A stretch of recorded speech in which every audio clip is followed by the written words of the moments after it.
Hi guys, a very warm welcome to all of you. आज का video थोड़ा सा डिफरेंट है। जो नॉर्मल मैं वीडियोस बनाता हूँ, जहाँ पे मैं आपको जो फेमस लोग हैं उनके बारे में बताता हूँ, उनकी लाइफ के बारे में बताता हूँ और उनके वर्क्स के बारे में बताता हूँ। आज की वीडियो में आपको ये बताऊँगा कि इन जनरल मैं बुक्स को पढ़ता कैसे हूँ।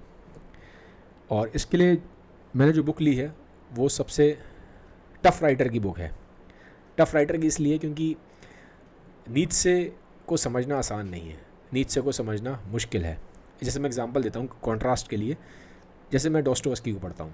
अब डॉस्टोवस्की एक स्टोरी टेलर है। आप उनकी कोई किताब पढ़ेंगे तो स्टोरी के फॉर्म में एक सीक्वेंस है, समझ में आ रहा है कि ये कैरेक्टर्स हैं, ये सीक्वेंस है, ये ऐसे ऐसे हो रहा है, एक फ्लो बनता है।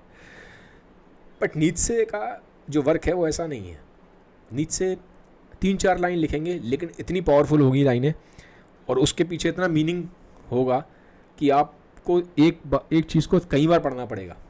आपको क्वेश्चन करना पड़ेगा, ये जो चीज़ें यूज़ कर रहे हैं क्यों कर रहे हैं, ये जो सिंबल्स यूज़ कर रहे हैं क्यों कर रहे हैं।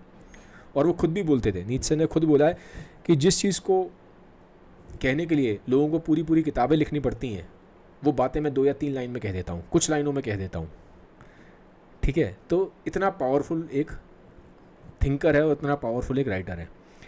तो अब मैं आपको यहाँ पे एग्जांपल के लिए इनकी जो बुक है, सबसे फेमस बुक है, इनका वर्क है 10 स्पोक ज़रूस्त्र। ठीक है, ये आई थिंक आपको दिख रहा होगा। तो 10 स्पोक ज़रूस्त्र है इनका सबसे फेमस वर्क है, मैग्नम ओपस है। और ये पोइटिक लैंग्वेज में लिखा गया है। इसमें सिंबल्स का बहुत यूज़ किया गया है, मेटाफर्स का बहुत यूज़ किया गया है। ठीक है, तो जब मैं ये बताऊँगा आपको कि इनको मैंने कैसे समझा है, तो बहुत तक मैं इससे आप ये भी आइडिया लगा सकते हैं कि ज़्यादातर जो चीज़ें हैं, ज़्यादातर में जो बुक्स हैं, जैसे कई बार मेरे से पूछा गया आप कैसे पढ़ते हैं, आप कौन सी बुक्स पढ़ते हैं। तो कौन सी बुक्स पढ़ते हैं इसके बारे में तो पहले भी मैं कई बार बता चुका हूँ, लेकिन कैसे पढ़ता हूँ मैं ये आज आपको मालूम पड़ जाएगा। ठीक है, ऑब्वियसली हर बुक में इतना टाइम नहीं लगता, लेकिन नीत्शे हैं तो टाइम ज़्यादा लगता है, तो इसलिए मैंने टफेस्ट राइटर को उठाया है। तो लेकिन एक आपको आइडिया लग जाएगा कि मेरे पढ़ने का तरीका क्या है, समझने का तरीका क्या है, और बहुत हद तक आपको ये भी आइडिया लग जाएगा कि नीत्शे को हमें कैसे समझना चाहिए। ठीक है, तो ये पेज है ज़रूस्त्र प्रोलॉग। ठीक है, मैं इस पेज को पढ़ूंगा पूरा, आपको बताऊंगा कि हम कैसे पढ़ सकते हैं, कैसे समझ सकते हैं नीत्शे को। तो इसमें क्या है, जैसे पहली लाइन ये है, when Zarathustra was 30 years old he left his home and lake of his home and went into the mountains. अब देखते हैं, अब 2 लाइन सिर्फ ऊपर की मैं आपको बता रहा हूँ, धीरे धीरे आगे बढ़ेंगे। अब इसमें ये बोल रहा है ज़रूस्त्र नीत्शे बोल रहा है कि ज़रूस्त्र जब 30 साल के थे। अब ज़रूस्त्र इन्होंने एक फिक्शनल कैरेक्टर लिया है। ज़रूस्त्र एक फिक्शनल कैरेक्टर है, पहले मैं आपको ज़रूस्त्र के बारे में बताता हूँ फिर हम आगे बढ़ेंगे। ज़रूस्त्र एक फिक्शनल कैरेक्टर है जो नीत्शे के सुपरमैन को या ओवरमैन को कह लो रिप्रेजेंट करता है। नीत्शे ने ये जो किताब लिखी है, इस किताब में उन्होंने बताया है कि जो इंसान है उसको सुपरमैन बनना है, उसको ओवरमैन बनना है। ठीक है, तो सुपरमैन का मतलब वो नहीं है जो आप समझते हैं मूवीज़ वाला, वो सुपरमैन नहीं। सुपरमैन का मतलब एक ऐसा इंसान जो अपने अंदर की जो मैक्सिमम पोटेंशियल है उसको अचीव कर सकता है, और वो लाइफ में जो चैलेंजेस हैं उनको फेस करता है, वो चैलेंजेस को फेस करके उनको ओवरकम करके अपने मैक्सिमम पोटेंशियल पे पहुंचता है। ठीक है, तो एक ऐसे आदमी की इमेजिनेशन करी है नीत्शे ने। तो वो जो मैन, वो जो आदमी है जिसको नीत्शे ने सुपरमैन बोला है, वही ज़रूस्त्र है, वही ज़रूस्त्र है। तो इसलिए वो किताब का नाम भी है 10 स्पोक ज़रूस्त्र, कि अब ज़रूस्त्र ने बोला। अब कहाँ बोला, क्या बोला, ये अभी हम देखेंगे। ठीक है, तो ज़रूस्त्र नीत्शे के सुपरमैन है, ये समझ लीजिए। एक ऐसा इंसान है जो जो एक इंसान का हाईएस्ट हो सकता है। ठीक है, आदमी अपने पोटेंशियल का जो हाईएस्ट जब अचीव कर लेगा, ठीक है, बहुत हाईली क्रिएटिव होगा, बहुत ही ज़्यादा एक तरह से फियरलेस होगा, चैलेंजेस को एक्सेप्ट करने वाला होगा। ठीक है, हर एक कंडीशन को बियर करने वाला होगा, चाहे वो कोई भी कंडीशन हो, चाहे वो खुशी का माहौल हो, चाहे वो दुख का माहौल है, वो चीज़ों से भागेगा नहीं। वो चीज़ों से, ज़िंदगी से लड़ना जानता है, वो चीज़ों को फेस करना जानता है, और उसके पास बहुत विजडम है, बहुत विजडम है। अपनी वैल्यूज़ वो खुद बनाता है। ठीक है, और वो मोरालिटी जो है उसके परे है, वो अपनी खुद की एक मोरालिटी क्रिएट करता है। ठीक है, सुपरमैन की मोरालिटी ही को ही लिखने के लिए इन्होंने एक किताब और लिखी थी, बियॉन्ड गुड एंड ईवल। वो खैर किताब पूरी नहीं हो पाई, लेकिन अभी हम फिलहाल यहीं पे रहते हैं, अदरवाइज़ बहुत ज़्यादा डेविएशन हो जाएगा। तो मैं थोड़ा सा आपको बताता हूँ कि क्या कहना चाहते हैं और किस तरह से आप इनको समझ सकते हैं। तो जो पहली लाइन है इनकी ज़रूस्त्र की, हमने ये समझ लिया कि ज़रूस्त्र कौन है, ज़रूस्त नीत्शे के सुपरमैन है, ठीक है। एक फिक्शनल कैरेक्टर है जिसको यूज़ कर रहे हैं ये दिखाने के लिए कि जो सुपरमैन है वो किस टाइप का होगा, तो वो ज़रूस्त्र है। तो यहाँ ज़रूस्त्र पहली 2 लाइन में बोला गया है, when Zarathustra was 30 years old he left his home and the lake of his home and went into the mountains. अब पहली चीज़ यहाँ पे ये है कि ज़रूस्त्र, इन्होंने नाम ये जो यूज़ किया कैरेक्टर, इन्होंने बोला कि ज़रूस्त 30 साल के जब थे तो अपना घर बार छोड़ के माउंटेन्स में चले गए। अब यहाँ 2 चीज़ें इंपॉर्टेंट है। एक तो तरीका होता है आपने बस उसको ऐसे ही पढ़ लिया, समझ लिया लिटरली कि भाई ज़रूस्त 30 साल के थे, घर छोड़ के चले गए और माउंटेन्स में चले गए, एक तो तरीका ये है। लेकिन नीत्शे को पढ़ने का ये तरीका नहीं है, आप ऐसे नहीं समझेंगे। यहाँ पे आपको क्वेश्चन करना पड़ेगा। हर 2-3 लाइन में क्वेश्चंस हैं उनके। क्वेश्चंस कैसे हैं, जैसे कि पहला क्वेश्चन तो यही है कि ज़रूस्त्र की एज 30 साल ही क्यों ली है, ज़रूस्त 30 साल में ही घर छोड़ के क्यों गए, 20 में भी जा सकते थे, 40 में भी जा सकते थे, 25 में भी जा सकते थे, पर 30 में ही क्यों गए। क्योंकि ऐसा माना जाता है कि 30 साल में ही आदमी के पास विजडम आता है। जो आदमी के पास विजडम आता है, जो आदमी क्वेश्चन करना शुरू करता है लाइफ को, अपने मीनिंग को, पर्पस को, ठीक है, इन जनरल 30 साल भी करता है। और अगर आप आज की डेट में न्यूरो साइंस को भी देखेंगे तो न्यूरो साइंस ये बात बोलती है कि हमारे ब्रेन को ठीक से मैच्योर होते होते 25 से 30 साल लग जाते हैं। हमारा जो ये आगे वाला हिस्सा है प्री फ्रंटल कॉर्टेक्स, ये जो माथे के पीछे वाला हिस्सा, ये जो माथा है इसके फोरहेड के बिल्कुल पीछे वाला हिस्सा प्री फ्रंटल कॉर्टेक्स, इसको ठीक से डेवलप होते होते यहाँ से लॉजिक आप करते हैं, रीजनिंग करते हैं, इसको 25 से 30 साल लग जाते हैं। तो 30 साल एक क्रिटिकल एज है, इसीलिए ज़रूर 30 साल की एज में छोड़ के गए हैं घर को, क्योंकि अब पहली बार उन्होंने सोचा। अभी तक ज़रूर मैन है, अभी सुपरमैन बने नहीं है। 30 साल की एज में इनको ये क्वेश्चन आने शुरू हुए कि मेरा इस लाइफ में पर्पस क्या है, मेरा इस लाइफ में मीनिंग क्या है, मैं क्या करने आया हूँ इस दुनिया में। तो पहली बार ये क्वेश्चन आया 30 साल की उम्र में। तो ये घर छोड़ के कहाँ चले गए, माउंटेन्स में। माउंटेन्स में गए, वहाँ पे सॉलिट्यूड में रहे, ठीक है। तो 10 साल वहाँ अकेले रहे, 10 साल वहाँ पे इन्होंने विजडम को गेन किया, अकेले रहे बिल्कुल, ठीक है। अब फिर आगे आप देखेंगे इनकी, अगर मैं लाइन्स को पढ़ूँ, अब पूरा तो मैं नहीं पढ़ूंगा, जो मेन जो लाइन्स हैं मैं आपको बताता जाऊँगा इस पेज में, ठीक है, जहाँ पे वो क्वेश्चन उठते हैं। फिर आगे बोलते हैं ये, here he had the enjoyment of his spirit and his solitude and he did not very of it for 10 years। चलो मैं लाइन ही पढ़ रहा हूँ। तो अब जब ये माउंटेन्स में गए, 10 साल रहे, तो इन्होंने अपने सॉलिट्यूड को एंजॉय किया। मतलब एक घबराया नहीं। इन जनरल क्या होता है कि जब आदमी अकेला होता है आदमी घबरा जाता है, बट ज़रूर एक ऐसा कैरेक्टर है, एक ऐसा इंसान है जो अपने अकेलेपन को एंजॉय कर रहा था, क्योंकि वो विजडम गेन करने गया था। तो जब आदमी विजडम गेन करता है तो अपने अकेलेपन में भी खुश रह सकता है।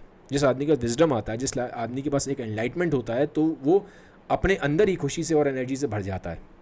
इसलिए उन्होंने यहाँ पे बोला है कि वो अकेले रहे, लेकिन उसके बावजूद भी वो खुश रहे, वो परेशान नहीं हुए अकेले रहते में। आदमी नॉर्मली अकेले रहता है तो परेशान हो जाता है, बहुत परेशान होता है। साइंटिफिकली चीज़ प्रूवन है कि अकेले रहते हैं तो हमें दिक्कत होती है, ह्यूमन सोशल एनिमल है। बट जो ज़रूस्त्र है ये अकेले रहा है सॉलिट्यूड में, और इसने अपने आप को डेवलप किया, अपने आप को ओवरकम किया है, विजडम गेन किया 10 साल रह के, और वो परेशान नहीं हुआ इस चीज़ से। इस चीज़ को लिखते हैं, ठीक है।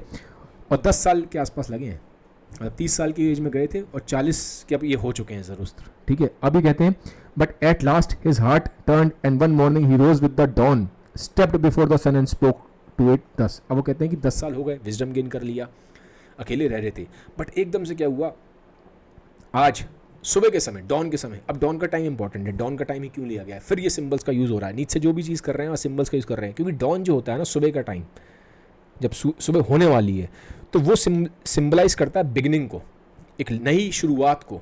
तो अब ये 10 साल वहाँ रह लिए, अब एक नई शुरुआत करेंगे अपनी लाइफ में, एक नया टर्न आएगा 40 साल की एज में। 40 तक इन्होंने पूरा विजडम गेन कर लिया, ये मैन से सुपरमैन बन गए हैं ज़रूर। 30 साल की एज में मैन थे, सीकर थे, सीख करने निकले थे विजडम।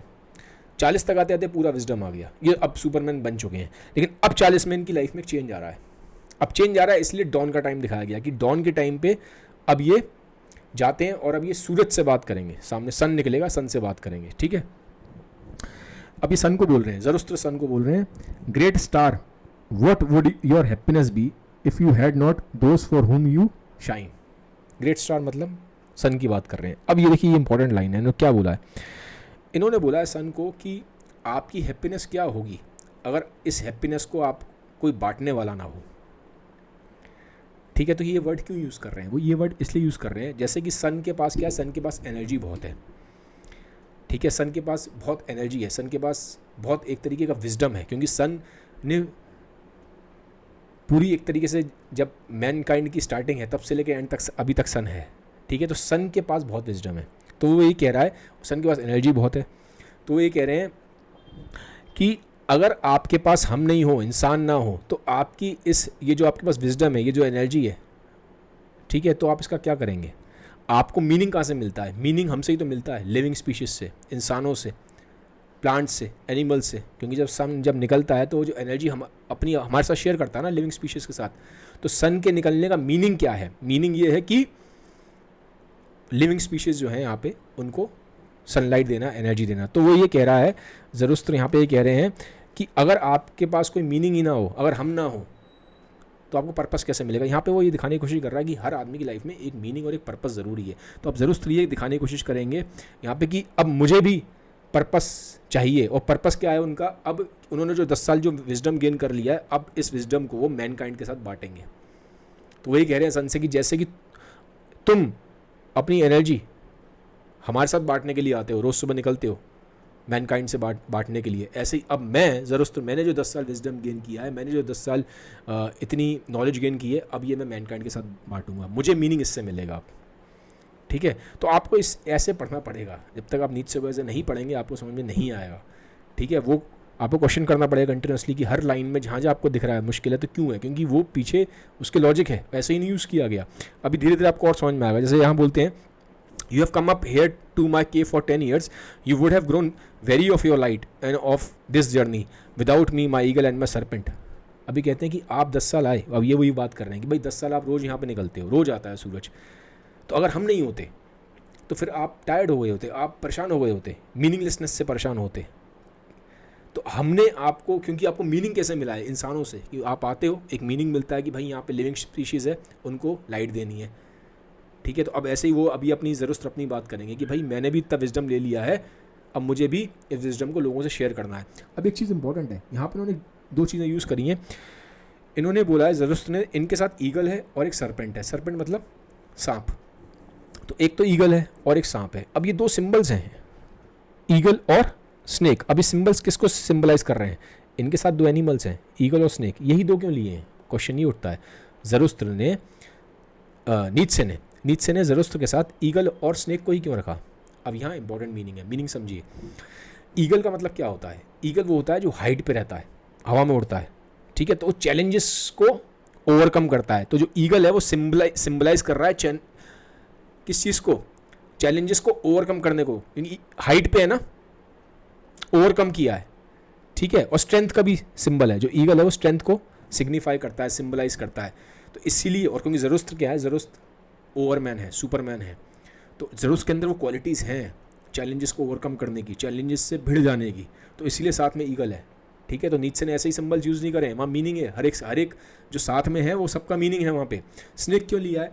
स्नेक इसलिए लिया है क्योंकि आप देखिए, जो सांप होता है, सांप अपनी केचुली छोड़ता है, अपनी स्किन में से बाहर आता है और एक केचुली छोड़ के एक तरह से उसका नया रीबर्थ होता है। तो यहाँ पे वो ये दिखाने की कोशिश कर रहे हैं कि जो सुपरमैन होगा वो अपने पास्ट को छोड़ के एक अपना नया वो बनाएगा। ठीक है, वो जो उसका पास्ट है, जो बैगेज वो कैरी कर रहा है कि लाइफ में मेरे पास में ये हो गया, ये खराब हो गया, ये हो गया, वो हो गया, तो उस पास्ट को छोड़ेगा और एक नई शुरुआत करेगा। तो स्नेक यहाँ पे इसका सिंबल है कि पास्ट से अब आप वो होंगे। ठीक है, पास्ट का बैगेज आप कैरी नहीं करेंगे आप। ठीक है, आपने पास्ट को अप्रिशिएट किया, पास्ट से आपने सीख लिया, लेकिन अब आप उस पास्ट से बाहर आएंगे। आप हमेशा ये नहीं क्रिब नहीं करते रहेंगे कि पास्ट में मेरे साथ ये खराब हो गया, पास्ट में मेरे साथ ये खराब हो गया, अब मैं लाइफ में आगे कुछ नहीं कर पाऊंगा, मेरा पास्ट खराब था, अब मैं लाइफ में आगे कुछ नहीं कर पाऊंगा। ये चीज़ हमें रोकती हैं। तो कहते हैं नहीं, ठीक है, अब हमें अपने पास्ट को अब छोड़ना है, सीख लिया उससे, मिस्टेक सीख ली जो हमने गलतियाँ की थी, लेकिन अब हमें आगे बढ़ना है। तो जैसे सांप केचुली छोड़ता है ना, आगे बढ़ता है, तो इसी तरह से वो सिम्बलाइज कर रहा है। ठीक है, तो इस पॉइंट को आपको समझना पड़ेगा कि वो सिंबल्स का यूज़ क्यों करते हैं। ऐसे आगे फिर आगे बोलते हैं, but we waited you for every morning, took from you your superfluity and blessed you for it. ठीक है, behold I am weary of my wisdom, I like a bee that has gather too much honey, I need hands outstretch to take it. अब देखो, अब वो एक तरीके से यही कह रहे हैं कि जैसे कि आप सुबह आते हो, आप अपनी रोशनी फेंकते हो, सूरज से बात कर रहे हैं ज़रूर, तो आपकी रोशनी को हम लेने के लिए हैं, हम हैं इंसान। वो कहते हैं ऐसे ही मेरे अंदर भी ना विजडम है, और विजडम इतना है जैसे कि एक जो मधुमक्खी होती है उसमें शहद बहुत ज़्यादा भर जाता है जब ओवरफ्लो करती है, तो इसी तरह से ज़रूरत कह रहे हैं मेरे अंदर भी अब विजडम आ गया है, तो मैं भी इस विजडम को देना चाहता हूँ। मैं चाहता हूँ कि इस विजडम को बांटूँ इंसानों के साथ, मानवता के साथ। ठीक है, तो आपको इस सेंस में समझना पड़ेगा। फिर ये कहते हैं आगे, I should like it to give it away and distribute it until the wise among man have again become happy in their folly and the poor happy in their wealth. अब ये पावरफुल लाइन है। ठीक है, वो कह रहे हैं कि जो wise man became happy in their folly, वो कहते हैं मैं इसको लोगों से बांटना चाहता हूँ, तब तक बांटना चाहता हूँ अपने विजडम को जब तक जो वाइज मैन है वो अपनी स्टुपिडिटी में खुश ना हो। फॉली मतलब होता है स्टुपिडिटी। अब वाइज मैन अपनी स्टुपिडिटी में कैसे खुश होंगे? तो यहाँ नीचे क्या था, नीचे अनकन्वेंशनल थे, कन्वेंशंस को चैलेंज करते थे। ठीक है, तो नीचे का कहना है बहुत बार क्या होता है, जो वाइज मैन है, जो अपने आप को वाइज समझते हैं, वो उतने वाइज होते नहीं हैं। तो मैं वाइज मैन के पास जाऊंगा और उन्हें बताऊंगा कि तुम्हारे अंदर भी स्टुपिडिटी है, और उनको उनकी स्टुपिडिटी से उनकी पहचान करवाऊंगा। तब वो जब अपनी स्टुपिडिटी को समझेंगे तब उन्हें हंसी आएगी। ठीक है, तब तक समझाऊंगा जब तक उनको बता नहीं दूंगा वाइज मैन को कि भाई जिन चीज़ों को तुम सही समझ रहे हो वो सही नहीं है। उनको उनकी गलतियों को एहसास कराऊंगा मैं। और साथ ही साथ कहते हैं and poor happy in their wealth. अब poor happy in their wealth का क्या मतलब है? पुअर कैसे अपनी हैप्पी में हो सकता है वेल्थ में? पुअर के पास तो वेल्थ है ही नहीं। यहाँ पुअर का मतलब है वो लोग जिनके पास समझ नहीं है। तो कहते हैं मैं इंसानों को जिनके पास समझ नहीं है उनको समझ से मैं पहचान कराऊंगा, उनको बताऊंगा तुम्हारे अंदर क्या वेल्थ है, तुम्हारे अंदर क्या एनर्जी है, तुम्हारे अंदर क्या विजडम छुपा हुआ है जिसको तुम जानते नहीं हो। है तुम्हारे अंदर सब कुछ लेकिन तुम जानते नहीं हो। तो क्योंकि तुम जानते नहीं हो इसलिए तुम अभी पुअर हो। तो मैं तुम्हें पहचान कराऊंगा तुम्हारे अंदर की ताकत से। ठीक है, तो तुम्हारे अंदर जो वेल्थ है उससे तुम्हारी पहचान कराऊंगा। तो कहते हैं और फिर तुम खुश हो जाओगे, तो इसलिए बोलते हैं poor happy in their wealth. तो ये सिम्बल्स का यूज़ करते हैं, पोइटिक लैंग्वेज है, मेटाफर्स का यूज़ किया है। आपको क्वेश्चन करना पड़ेगा, एक चीज़ को कई बार पढ़ना पड़ेगा तब समझ में आएगा। नीचे ऐसा राइटर नहीं है ऐसे ही पढ़ते जा रहे हैं, लाइन बाय लाइन पढ़ते जाए, नहीं समझ में आएगा वो। आपको दिमाग मारना पड़ेगा, एफर्ट्स वाला काम है। अगर आप नीचे से वो समझना चाहते हैं, या कोई भी बुक अगर आप कोई भी राइटर पढ़ते हैं तो क्वेश्चन करिए। ठीक है, लोग क्या करते हैं, एक साल में हमने 100 किताबें पढ़ ली, 200 किताबें पढ़ ली। मैं आपसे कहता हूँ आप एक ही किताब पढ़ो। मैं बार बार बोल चुका हूँ आपको ये बात। ठीक है, एक किताब पढ़ो, बट उस किताब को पी जाओ, तभी आप उस किताब से रियल क्रक्स ले पाओगे। अदरवाइज़ आप नहीं उसका जस्टिफाई नहीं कर पाओगे राइटर को आप। ठीक है, फिर 2-3 लाइन और फिर मैं यहाँ पे ख़त्म करूँगा। To that end I must descend into the depths as you do at the evening when you go into the behind the sea and bring light to the underworld to super abundant start. वो कहते हैं कि जैसे अब तुम जाते हो depths में, जैसे सूरज होता है निकलता है और फिर समुद्र में ऐसे करके चला जाता है, ऐसा मैं महसूस होता है। जाता तो कहीं नहीं है, लेकिन ऐसा महसूस होता है कि ये ऐसे निकला सन और ऐसे समुद्र में चला गया।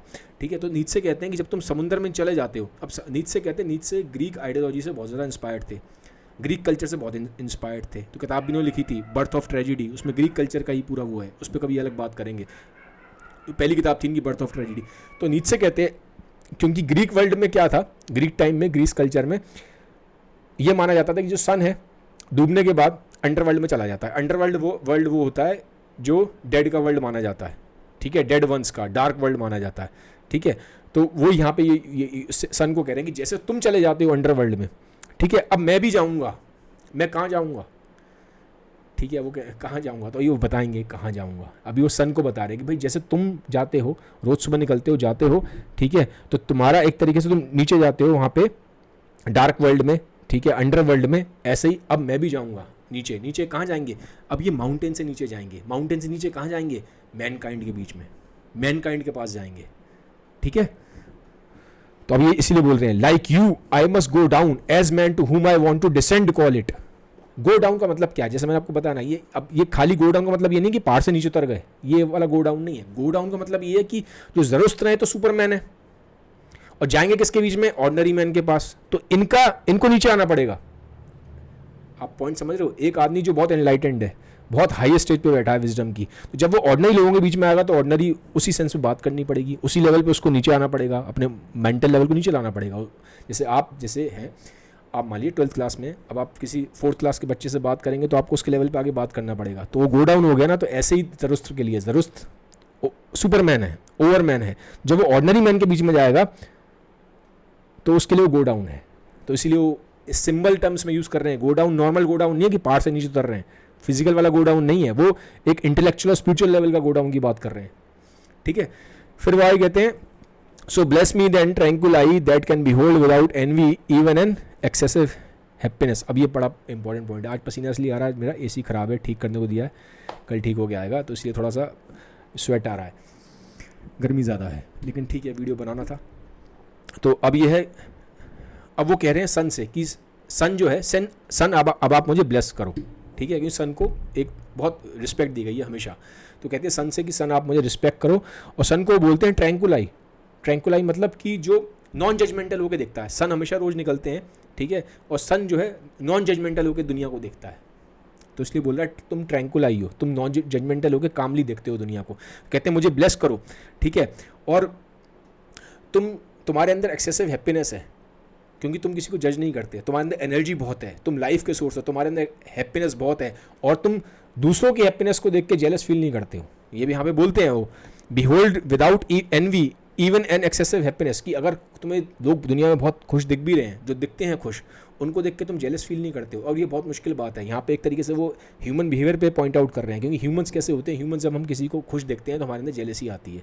फलाने आदमी ने कुछ खरीद लिया, हमारे अंदर जेलसी आ जाएगी। फलाने आदमी ने सक्सेस यहाँ इस चीज़ में हासिल कर ली, हमारे अंदर जेलसी आ जाती है। तो इसलिए उन्होंने सिंबॉलिक लैंग्वेज का यूज़ किया है। ह्यूमन बिहेवियर को यहाँ पे वो पॉइंट आउट कर रहे हैं सन के थ्रू, कि सन तुम्हारे अंदर हैप्पीनेस है, और जब तुम हैप्पीनेस देखते भी हो बाकी लोगों की भी, तो तुम्हारे अंदर जेलसी नहीं आती। लेकिन ह्यूमंस ऐसे नहीं है, ह्यूमंस में आती है। तो इनडायरेक्टली सिंबॉलिक लैंग्वेज बात करते हैं, ठीक है। तो जब तक आप इनको ऐसे नहीं पढ़ोगे, आपको नीचे से समझ में नहीं आएंगे, आपके ऊपर से निकल जाएगा, बस आप ऐसे ही पढ़ने पलटते रहोगे, और आपको लगेगा आपने किताब खत्म कर ली, किताब खत्म करके भी आपने किताब खत्म नहीं करी होगी, ठीक है। लास्ट की 2-3 लाइन है, ये पहला पेज खत्म हो जाएगा। Bless the cup that wants to overflow, that the waters में flow golden from him and bear the reflection of your joy over all the world. Behold, this cup wants to be empty again and Zarathustra wants to be man again. Thus began Zarathustra down going. ठीक है, थोड़ा मैं जल्दी कराया इसको। इसमें actual में ये वही कह रहे हैं कि अब ये एक कप की तरह है जो ओवरफ्लो कर रहा है।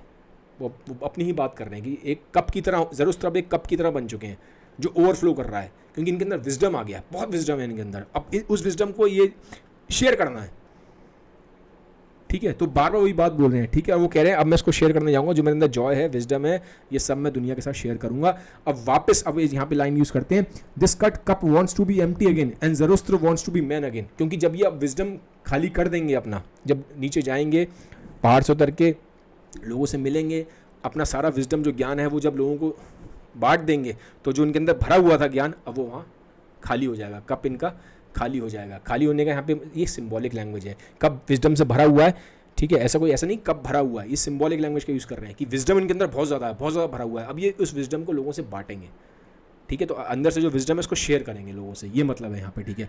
And this Zarathustra wants to be man again. Zarathustra wants to be man again कैसे? क्योंकि मैनकाइंड के बीच में जा रहे हैं, मैनकाइंड के बीच में जाएंगे तो मैनकाइंड की लैंग्वेज बोलेंगे, ठीक है। उनको समझाएंगे, उन्हीं की तरह वैसे ही उनको बिहेव भी करना पड़ेगा, ठीक है। तो अब क्योंकि ये मैनकाइंड के बीच में जा रहे हैं, तो अब इन्हें मैन वापस ये मैन बन रहे हैं, अपने सॉलिट्यूड को छोड़ रहे हैं, अपने सॉलिट्यूड वाली स्टेट को, ये जो उनकी हाईएस्ट स्टेट है, सुपरमैन वाली स्टेट है, उस स्टेट को छोड़ के ये वापस अब ये गो डाउन कर रहे हैं, कहाँ? मैन के पास। तो जब मैन के पास जा रहे हैं तो फिर वापस मैन बनेंगे कुछ टाइम के लिए, क्योंकि सॉलिट्यूड छोड़ रहे हैं ना, अपना जो इन्होंने गेन किया है, पूरा जो इन्होंने विजडम गेन किया, जो हैप्पीनेस गेन की है, ठीक है, जो एनलाइटेंड बीइंग ये बन गए, अब इसको छोड़ेंगे, वापस फिर मैन के पास जाएंगे, मैन बनेंगे, ठीक है, और अपना ये जो विजडम है ये बांटेंगे।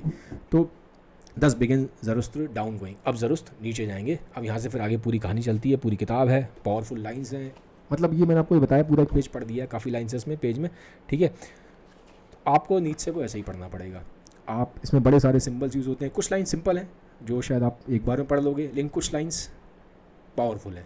आपको देखना पड़ेगा कि ये टाइम पीरियड क्यों यूज़ किया गया है, डॉन मैंने आपको बताया क्यों यूज़ किया गया है, एज सिंबल्स क्यों यूज़ करे गए हैं, ये वाले एनिमल्स ही क्यों यूज़ करे गए हैं, ये लाइन क्यों बोली गई है, क्वेश्चन करना पड़ेगा। आप नीचे की 4 लाइनें पढ़ लीजिए, लेकिन चारों पे फिर आप क्वेश्चन भी करिए, सोचिए, कंटेम्पलेशन करना पड़ेगा, सोचना पड़ेगा कि ऐसा क्यों है, क्योंकि ये कोई नॉर्मल राइटर नहीं है। ये वो राइटर है जो ये कहता है कि जो ऑथर्स को पूरी पूरी किताबें लगता है लिखने में, मैं वो सिर्फ 4 लाइनों या कुछ चंद लाइनों में कह देता हूँ या कह देना चाहता हूँ, ठीक है। तो ये तरीका है नीत्शे को पढ़ने का एटलीस्ट। बाकी तो देखिए जनरली मैं मोस्ट ऑफ द किताबें ऐसे ही पढ़ता हूँ, टाइम लगता है, मैं स्लो रीडर में जल्दी नहीं पढ़ पाता, बट मैं क्वेश्चन करता हूँ कि अगर ऐसा बोला गया तो क्यों बोला गया, उसके पर्पस पीछे राइटर क्या है, ठीक है। क्योंकि अगर राइटर कोई बड़ा फिलोसफर है या कोई बड़ा ही इंटेलेक्चुअल आदमी है तो वो ऐसे ही नहीं लिखता कोई किताब, उसके पीछे बहुत मेंटल फोर्स होती है उस चीज़ को लिखने के पीछे, और बहुत ज्ञान होता है, तो आपको आराम से पढ़ना पड़ेगा। आप एग्री करेंगे डिसएग्री करेंगे वो एक अलग चीज़ है, एग्रीमेंट डिसएग्रीमेंट होते हैं, ऐसा नहीं कि मैं सारी बातों से नीचे की एग्री करता हूँ या सारी बातों से मैं डॉस्टोवस्की की एग्री करता हूँ, नहीं ऐसा नहीं है। आपका खुद का भी एक आदमी की इंडिविजुअलिटी होती है, एक यूनिकनेस होती है। आप एग्री करेंगे डिसएग्री करेंगे अलग बातें हैं, बट पहले समझ तो लीजिए, ठीक है, समझ लीजिए, उसके बाद आप अपने लाइफ एक्सपीरियंस से और अपनी समझ के हिसाब से एक इंसान के साथ, राइटर के साथ एग्री और डिसएग्री कर सकते हैं, ठीक है। बट लेकिन तरीका जो मैंने जो समझा है वो मैंने आपसे शेयर किया है। मोस्ट ऑफ द बुक्स मैं ऐसे ही पढ़ता हूँ, और सबसे आपसे ये बोलता हूँ जो भी यहाँ पे आते हैं, आप साल में एक बुक पढ़ो, एक पेज पढ़ो दिन का, बट उसको अच्छे से पढ़ो, ठीक है। तो कोशिश करिए, थोड़ा सा अलग वीडियो था, आई होप आपको ये वीडियो ठीक लगा होगा। थैंक यू, मुझे कमेंट सेक्शन में बताइए वीडियो कैसा लगा। Have a nice day, bye bye, take care.